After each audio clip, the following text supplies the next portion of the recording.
Hey everybody, in this video you're going to see my interview with Bob Sutton. I was first exposed to Bob's stuff when I saw him on Inside Quest with Tom Bilyeu. And from there I got into his stuff, I read one of his books, and Bob is an expert on dealing with difficult situations at work and difficult people at work.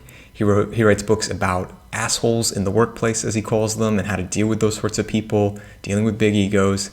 And he also writes about how to deal with scaling organizations and how to take action, particularly in this thing called the knowing-doing gap. That's one of his books. It's featured on the Navy reading program. I think you're going to enjoy this a lot. Bob has some great insights. Here you go. And what is the knowing-doing gap? What does that mean? Well, the knowing-doing gap are situations in organizations where people, especially in leadership positions, but throughout the organization, know something that should be done that will improve effectiveness, improve morale, whatever. But for some reason, they don't do it regularly. So it's this gap between knowing and doing. And a lot of it was influenced by Jeff Pfeffer and I. It was way back in the mid-90s. We kept hearing from the executives we were teaching about this problem. And in particular, that was a different era. The big knowing doing gap that organizations had in the mid-90s, you could look at the U.S. auto industry, where they knew the quality methods that were being used, especially in the Japanese automobile industry, yet they weren't using them. There was huge differences between the quality of Japanese, especially Toyota cars and Hondas too, and U.S. cars, and they were struggling to reduce that knowing doing gap. So it was one of those things that got us interested in this gap, and of course there's many other knowing doing gaps in organizations. Yeah. So how can an organization spot that gap? Because if it's happening, then there's probably at least some sort of blind spot.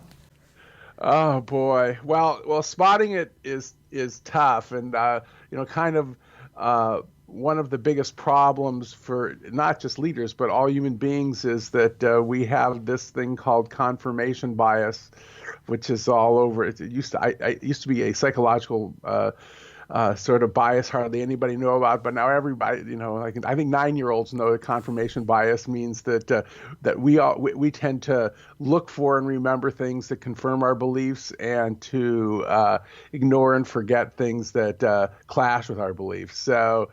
So one of the biggest problems for leaders is creating a situation where they've got evidence that there's gaps between knowing and doing. I mean, the old days in Toyota, they would look at the difference in the number of defects in a Japanese car and the number in a U.S.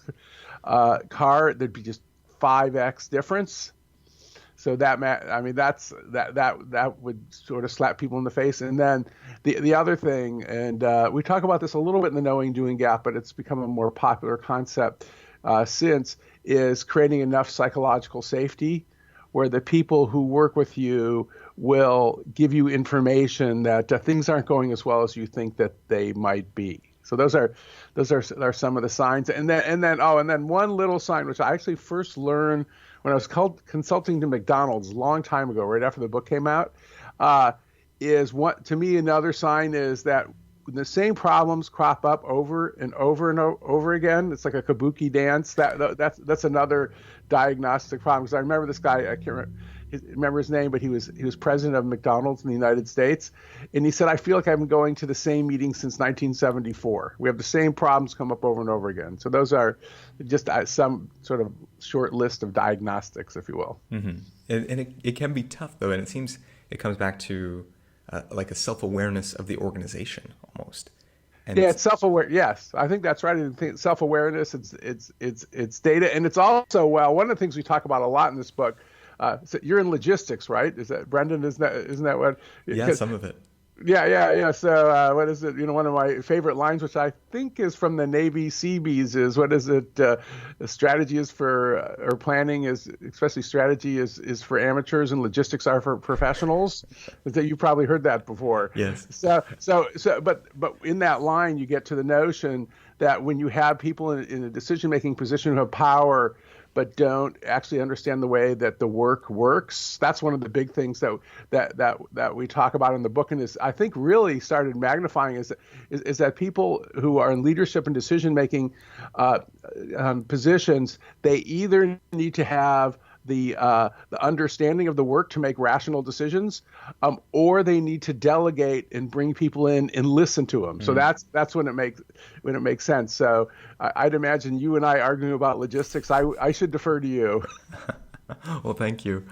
On a very individual level, if I have like a personal knowing doing gap, I know I need to quit smoking or lose weight or something like that. How can people work with that? Oh, well, we all have those struggles. That's why there's, what is it? The diet books are one of the best-selling and least effective sort of forms of self-help. But in addition to stuff, I mean, and there's great stuff on habits. Mm-hmm. So there's all sorts of research about sort of like building up your habit and being in a support network of people who are doing the same thing. And I guess if you sort of look at research on situations where people do healthy or the right things versus wrong things, a lot of it in the U.S. culture, we talk about education, we talk about taking personal responsibility and accountability, and all that stuff's very important. But in that case, the pond of people that you're in has a huge effect. And it's sort of like that notion, if you have kids or ever have kids, the notion that the people that your kids hang out with has such a huge effect. And it's the same thing in organizations. If you're in a group of people who are really dysfunctional and really you could pick your poison, drinking, laziness, eating, whatever, you tend to start acting like the people around you because we influence one another so much. And it's even true for introverts. So people talk about introverts, but extroverts especially get influenced. So that notion is that look who you're hanging out with. It'll have a huge effect on your behavior. Yes. And another topic that comes up in a lot of your work about the people that you're around is the idea of assholes in the workplace. This is an ongoing theme in your work. So what's that all about? Well, it's an ongoing theme, but it's something it's sort of a side thing. I got in sort of, I still mostly am interested in organizational stuff and leadership. But what happened was, I guess this is 2004. I just wrote a short essay for the Harvard Business Review about the notion that I had been in an organization, actually my old Stanford department, where we had a no asshole rule, and no matter what great stars people were, we wouldn't hire people who treated others with disrespect and stole their ideas and all that sort of stuff. Some of the hallmarks of jerks.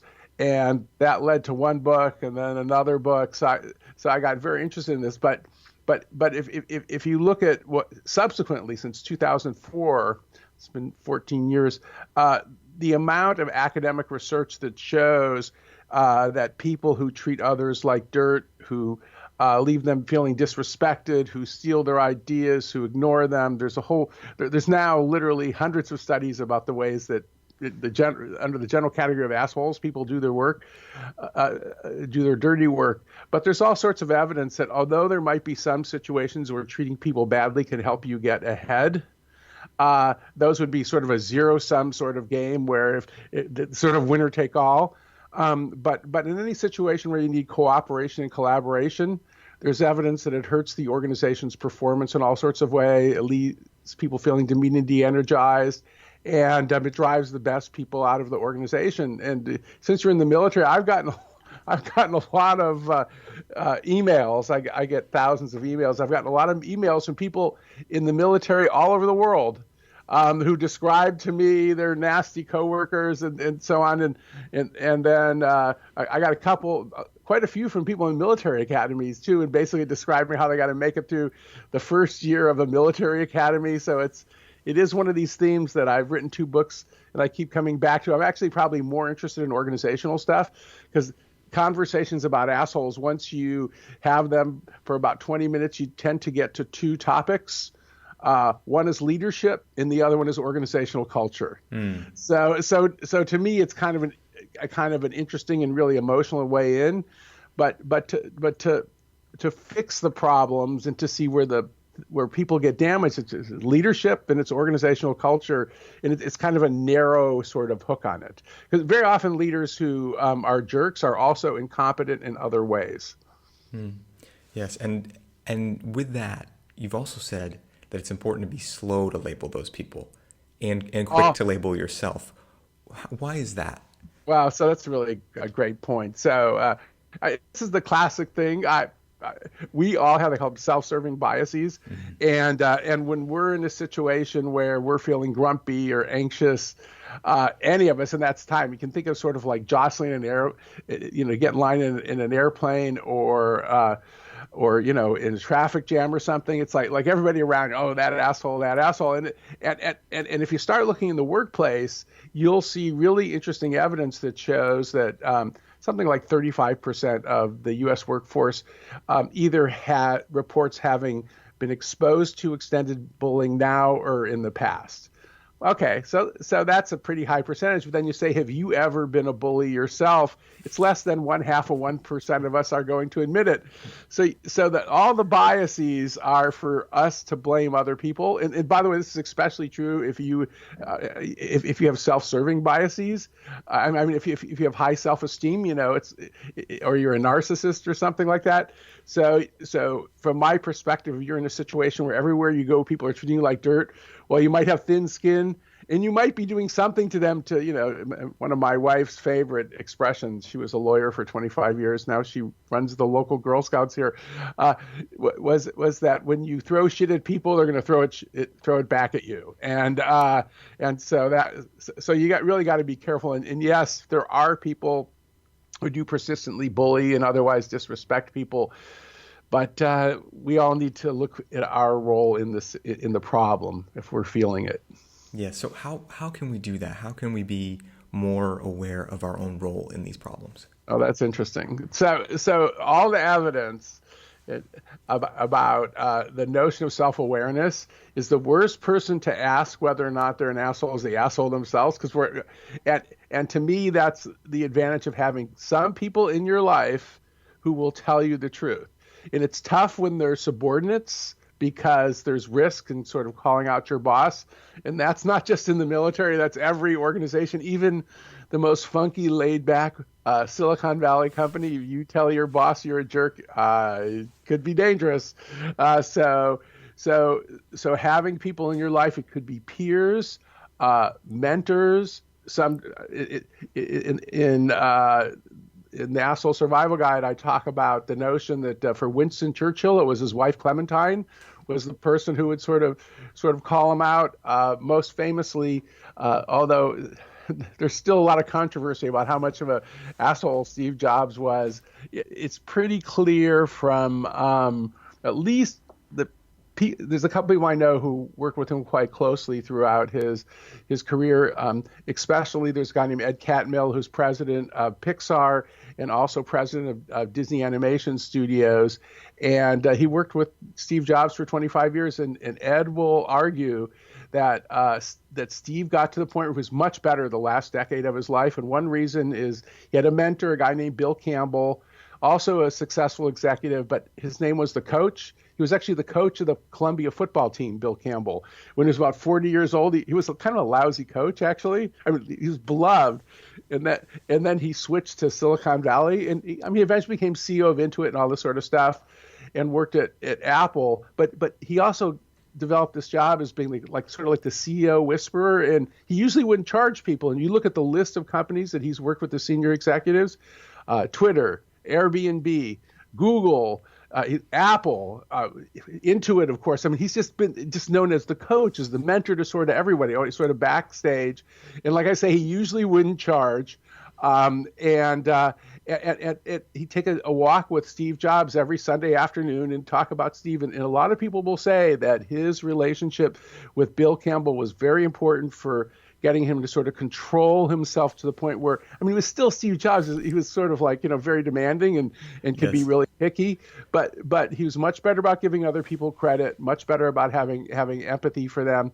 And so Ed Catmull's argument was the Steve Jobs that built the modern Apple that made Pixar great and so on. But in that story, and I think this is sort of a theme so far in this interview, is that the people that are around us are very important. Having people who can serve as mentors, people who can tell us the truth, and especially when you wield power over other people, and I'm not somebody who believes that organizations should be flat.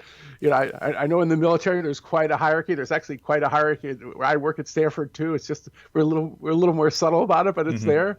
But I think that you do need hierarchy, but the best leaders will be confident in their decision making, but they'll also make it safe for people around them to give them feedback, to participate in decisions, and then to make the decision. Because I think we all like following leaders who make firm decisions and aren't wishy-washy. Yes, absolutely. So then how do you pick a mentor? Because I look at you and people ask me like, who are you talking to today? And I say, oh, this leadership guru from Stanford. He's an organizational psychology guru. So who do you go to when you're someone who's established? Well, it is interesting. So in my case, and I think for a lot of us who are like as we get older, it actually gets harder. And for me, the best people I have are my peers. So for me, it would be my co-author Huggy Rao. He gives me a lot of good advice. There's certain people I won't name. I've learned to stay away from because they give me bad advice that basically to get angry and to fight like crazy. That doesn't really help for me very much. But it's having mentors in other places. And one thing. And this is, I think, because I have the privilege of being in an institution where all sorts of smart people come through. The students at Stanford are so smart, it's ridiculous. I mean, it's the processing speed. So one thing that over the years that they might call us reverse mentoring, but it doesn't feel very reverse to me, to have really young, smart people who just constantly keep teaching me stuff. So both emotionally and technically. So just to give you an example, we've got a real hotshot assistant professor. Her name is Melissa Valentine, and she's doing really cool stuff just on how technology is changing the workplace. She's doing actually an ethnography. I can't name of the company right now, where there's literally a battle in the company between how much decision making should be human, old-fashioned intuition and algorithmic. And she's got kind of a part-time job right at the sort of the borderline of the battle. So the reason I bring this up is that I got invited to be on a panel of an AI conference later this week. I don't know very much about artificial intelligence, even though I've been in engineering school for 35 years. So what do? I go to Melissa Valentine. Melissa, give me 3 things to say for 5 minutes so I can get through and not look like an idiot. So that's a case where having, for some of the more maturity or life decision type stuff, I'll go see older people, and then also my wife Marina is a very good mentor to me. But boy, when it comes to the technical stuff, having those young people who can save you over and over again, that's the thing that I've always looked for, and that's the great thing about being in an academic institution. The young, smart people come through. We get smart assistant professors, and we were mentioning the podcast, this Friction podcast. In that case, well, we've got these sort of young hotshots who know about social media and production, and they also can save me. So I'm always looking for people who can save me from myself, I guess. Mm-hmm. And it's such a good reminder too that these relationships aren't binary. It's someone who's younger than you, they might see you as the mentor in some circumstances, and then the roles can reverse when things change. It's so great how that works out. Yeah, that's really interesting because you're kind of reminding me something about the nature of hierarchy. And I've even written stuff, hierarchy is good and too little can be bad and stuff like that. But there's this really interesting new research, speaking of somebody else I'm learning from. Her name is Lindy, or Dr. Linda Gear at the Stanford Business School, and she studies hierarchy. And she and I actually have some disagreement that I'm kind of more pro-hierarchy than she is.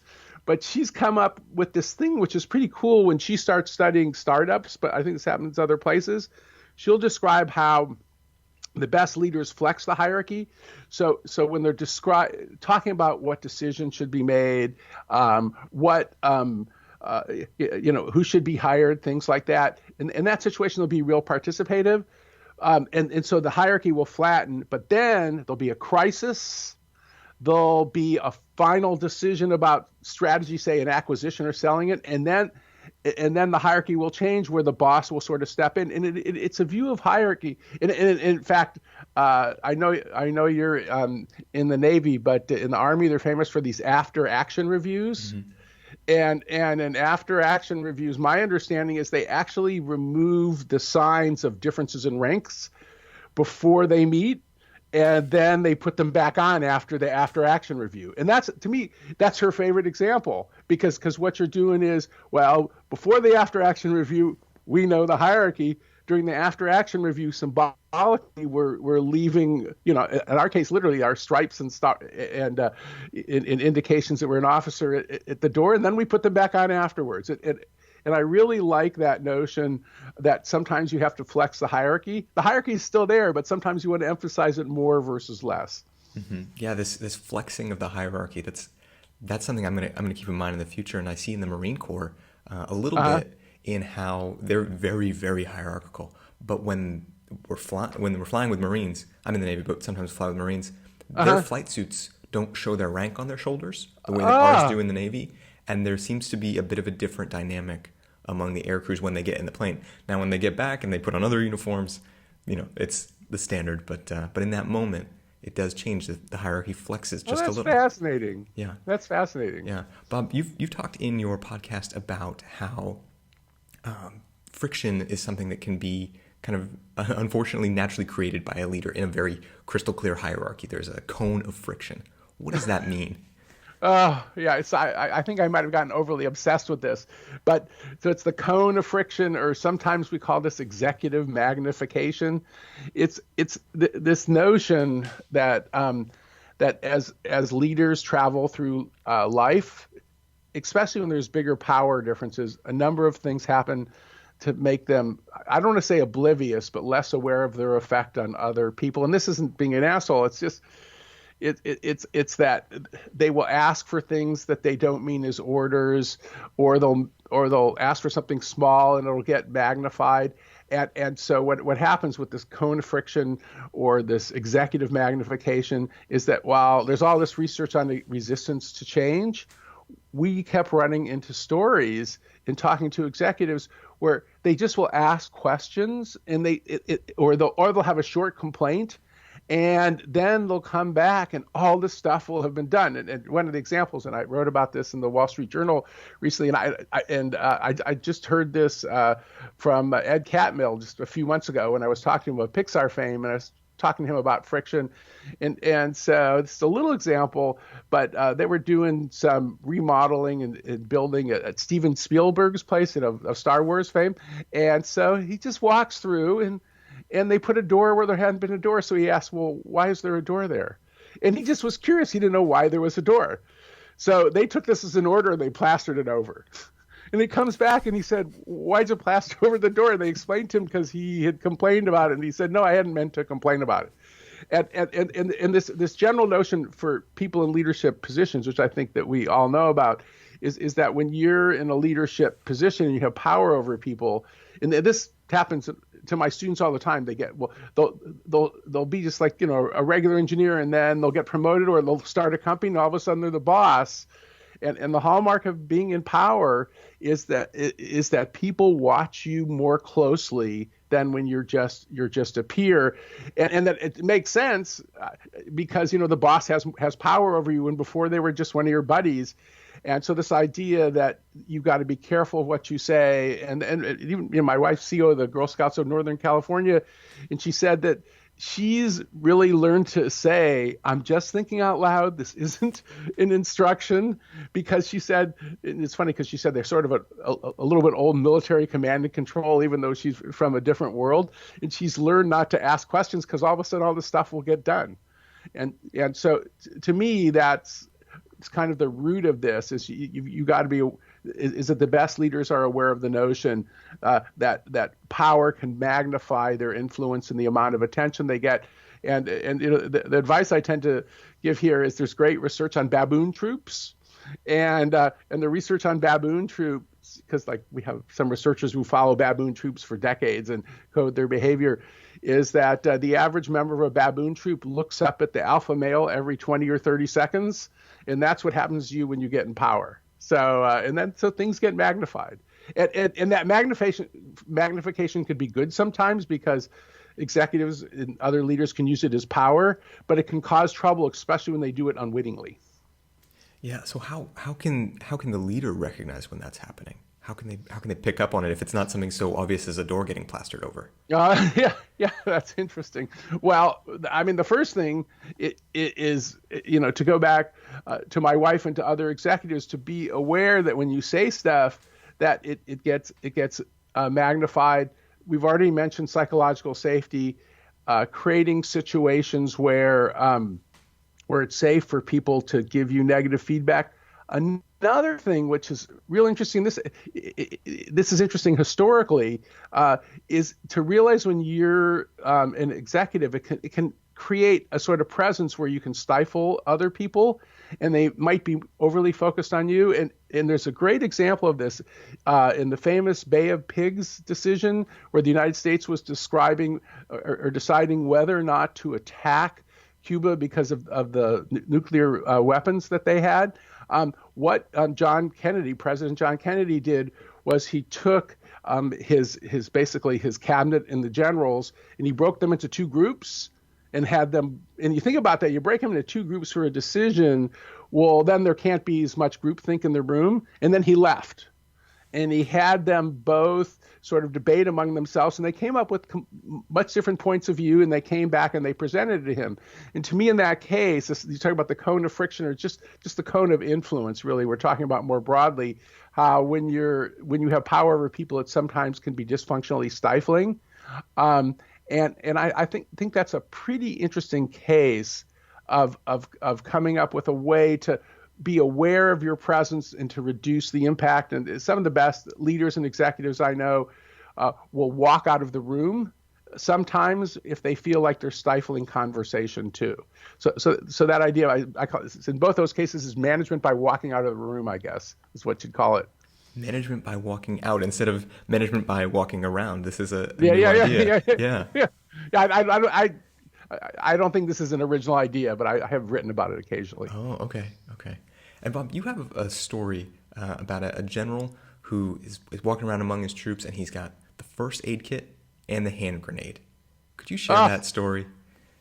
Oh, so this is like during Korea, and oh my God, I'm blocking the name of the general, but during Korea, there was Korea was. We ended up having sort of a tie, I guess, by having the demilitarized zone and everything. But there was one point where things were really bad, and there was a general. I can't believe I can't remember his name. Do you remember his name? Because that's what happens when I write stuff. I don't remember anything. I'm blanking too.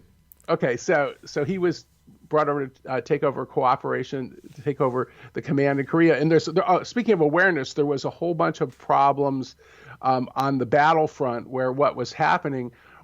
He figured out that they had really old information. And one of the reasons they had old information is they were afraid to have people go out in patrols to see what was going on. So he did a whole bunch of stuff to encourage them to have better information, including one of the first things he did to show that he was brave and also to get the information is he just got in like a little plane, and he just sort of flew over the entire battlefield to figure out what was going on. And he said we had very bad information, and what he did is sort of like those famous kind of frontline Patton like generals, right? He had the first aid and the hand grenade. He had the first aid kit to show that we care about you, and we had the hand grenade to show that we got to fight. And to me, that's the sort of leader who could help sort of activate, if you will, compassion in the situation. But also, there's a whole bunch of other stuff going there.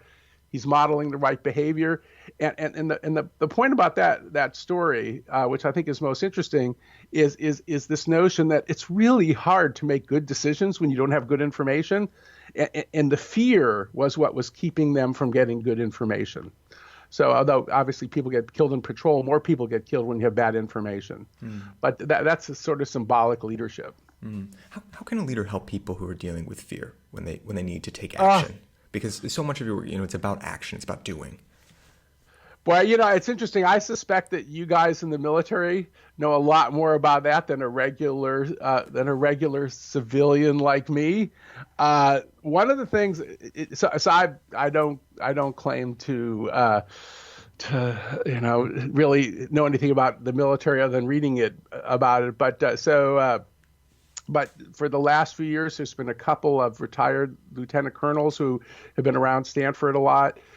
One of them is a guy named Pete Newell, lieutenant colonel. So his last job, he was head of something called the Rapid Equipping Force. I don't really know what old combat veteran. He was like in every theater, and so I've talked to Pete Newell a lot.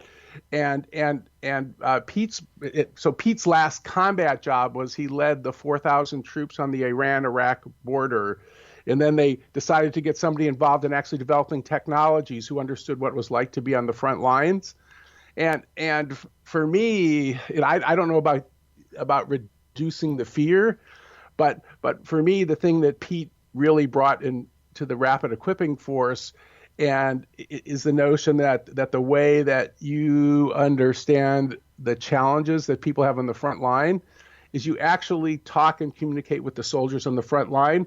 And during his era, I don't know if that's true, during the Rapid Equipping Force, they'd even have trailers, sort of bomb-proof trailers that were on the front lines in Afghanistan, and they do being rapid prototyping with soldiers who were going out on patrol. So one of the things, and you probably know this, I didn't know this, one of the biggest problems in modern warfare is they have so many things that take batteries that they're carrying 15 or 20 pounds worth of batteries. Is that you probably know a lot more about this than I do. Yeah. But I remember him sort of showing us. We had some guy from Afghanistan on like the phone with our class. So these are the batteries I'm carrying around. It's like you'd be like a heavy grocery bag, and that's just part of what they're carrying. So, but by having some empathy and coming up with ways to deal with the reduction in weight in the packs, that was one of the sort of things. But as for reducing fear, I mean, the best I can do, and you all know so much more about this, it's having leadership who show courage and confidence under fire, and also practice and doing things over and over again. Yeah. So that's the best I can do. But boy, I'm not a combat leader, and I really admire what people in the military do. Oh, well, thank you. And I think you've really touched on the hallmarks of some things that we take very seriously too. Oh, great. So, Bob, before I ask my last question, where should people look for you online? BobSutton.net is just my general website, which I sometimes even update. And then I'm work_matters on Twitter, and I'm pretty active on Twitter. And then I write stuff on LinkedIn sometimes too. I write essays on LinkedIn and different places. But a good place to start is probably BobSutton.net. Excellent. So, Bob, my final question is, if you're talking to a young military leader and they want to create a culture of action, of doing, what are 3 things that they could start with? Oh, boy.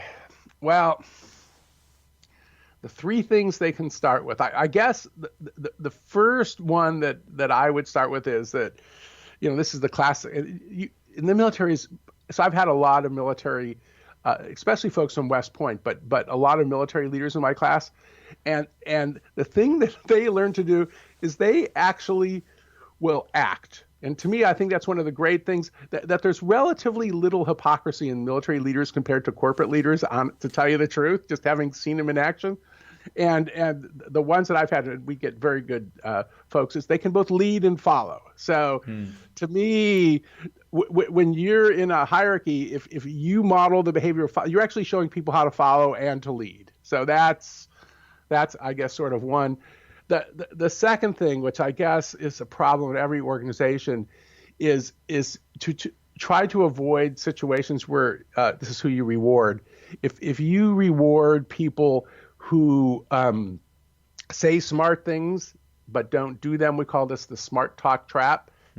You end up with a situation where you have a bunch of subordinates who are really great at basically bullshitting you and everybody else, but they can't or won't actually do something. So that's one of the things that my colleague Jeff Pfeffer and I see sort of over and over again. is this notion that you create a culture of saying smart things rather than actually doing smart things. So I guess that would be a second one. And the third one, which is I think related to this, and again my experience, because what we'll do is we have these sort of hands-on classes where we have students, and probably over the years 5% of them have been usually military officers, often on leave, and then they'll go teach at West Point the next year. I probably had 7 or 8 students like that in the last 10 years. And they're usually pretty good about this too. But one of the things that can be most destructive culturally, we talk about the sort of asshole stuff. Well, that's sort of a problem, but it tends to be one person. But if you create a situation where the way that people get ahead in the organization or team you're leading is essentially by backstabbing people, by creating dysfunctional internal competition, the way we get ahead is just constantly struggling and trying to be first in the top of the hierarchy. Well, that might be good for you. The individual gets ahead, but when you have really effective teams that can implement stuff, they might be good at arguing about what needs to be done, but fundamentally they're all working towards the same goal. So this idea about doing anything you can to reduce the amount of dysfunctional internal competition in the people you lead is really important. And the diagnostic question that I tend to use, and Jeff Pfeffer and I have been talking about this for years, is the question is, who are the stars, the people who you celebrate? Are they the people who do wonderful solo work but don't help others or even stomp on them? Or are they the people who do good individual work but also bring along everybody with them? But to go back to at least, and I do know a little bit about the Navy because my father was a Navy defense subcontractor. I spent much of my teens, actually, they're now all closed, but on ships like the Ticonderoga and the Enterprise, just scraping walls and stuff like that. So I have had some involvement with the military at the lowest level, literally. But my experience with the more senior sort of leaders is that in general, the military does a much better job. You think about some of the behaviors I'm talking about training leaders who are good about those behaviors, especially this ability, I just see it over and over again, to both lead and to follow. And then one thing, I'm not going to name any names, so we had some really interesting experiences in classes with really some great military leaders and some terrible Stanford students. And one guy in particular, his name's Dave.